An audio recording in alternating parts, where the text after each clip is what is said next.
I'm Amelia. The news on TV this gray morning jolted me. The anchor calmly reported that Ethan Blackwood, my ex-husband, had been convicted of multiple counts of financial fraud, forgery, and obstruction. The evidence was solid, and he was facing substantial prison time, asset forfeiture, and restitution. As I stood there, a sense of quiet release washed over me. It was as if a long-held tension had finally loosened. But it wasn't a moment of triumph. It was more of a relief that justice, in its own slow and methodical way, had finally arrived. My mind drifted back to the day of my divorce. It was a rainy day in Seattle. I had just left the courthouse, the weight of the verdict heavy in my chest. The divorce hearing had ended in a blur. Ethan, dressed in an expensive suit, sat across the room with his team of lawyers. They spoke smoothly, while I struggled to keep up as the judge read the decision. The house we had bought together was awarded to Ethan. There was no spousal support, and my remaining claims were dismissed. A DNA test, submitted without my knowledge, had been accepted as evidence. I tried to object, but Ethan's lawyers were well prepared. The judge didn't seem to see the full extent of the damage. With a single strike of the gavel, the life I had built crumbled. After the divorce, I had to find a way to support my daughter, Ava. I became a ride-share driver. The car was old, and it rattled when the engine idled, but it was reliable enough.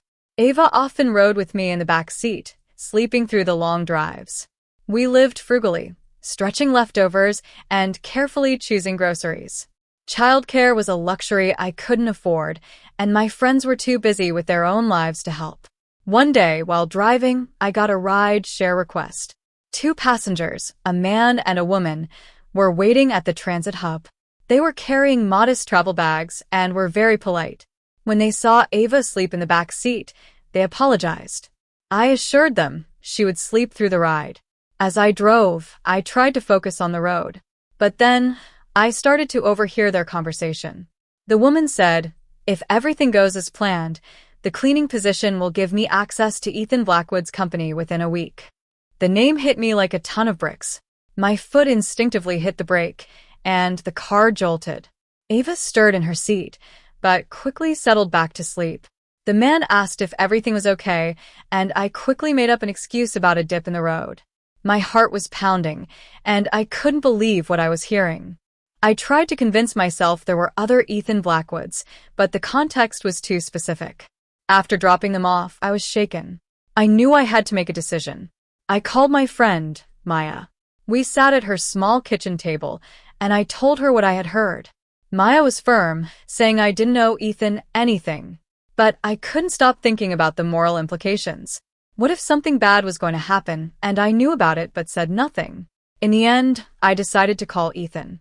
It felt like crossing a line I had sworn never to cross again. When he answered, he was irritated, thinking I was calling about money. I told him about the conversation I had overheard, trying to be as calm and factual as possible. He laughed it off, saying I was overreacting and that he could handle himself. A few days later, I saw the man again. He approached my car near a bus shelter. He introduced himself as Leo Grant and explained that the woman was his sister, Iris Grant. Their father had run a mid-sized investment firm, and Ethan had been his right-hand man. When their father died unexpectedly, Ethan had taken advantage of the situation, altering documents and redirecting funds. Leo had even gone to prison because of Ethan's false accusations. I was shocked. I had always known Ethan was selfish, but I had no idea about this systemic fraud. Leo told me that Iris had taken the cleaning job at Ethan's company to gather evidence. They weren't interested in hurting anyone. They just wanted the truth to come out. Meanwhile, at Ethan's office, Iris was working her plan. She was quiet and efficient, blending into the background. Ethan noticed her because of her perfect timing. He started asking her small questions, and she answered carefully. Ethan's assistant, Grace, became suspicious. She was used to being the only woman who held Ethan's attention. When Ethan started staying late at the office and seemed distracted, Grace installed hidden cameras in the office. One night, she caught Iris opening Ethan's safe and photographing confidential documents.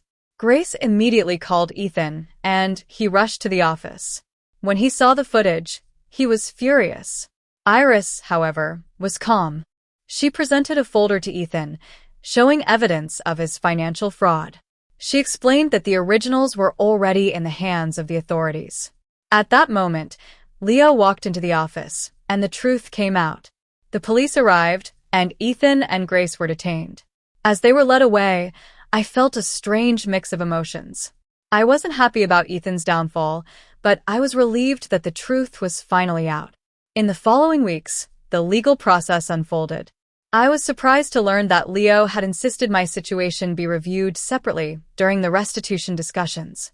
Thanks to him, I got back the house and some compensation. Life slowly got better. I no longer had to worry about every expense.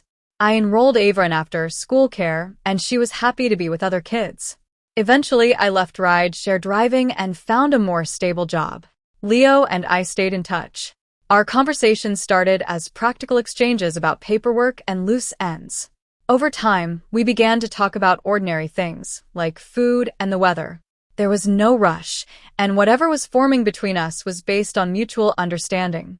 One evening, as I tucked Ava into bed, she looked at me and said, "You're not tired all the time anymore." I smiled and replied, "I know." After she fell asleep, I sat by the window and watched the city lights. I thought about how easily I could have stayed silent that day in the car. But I knew that speaking up, even when it was hard, was the right thing to do. Integrity, I realized, was not a weakness. It allowed me to live with myself, and in the end, justice had found its way.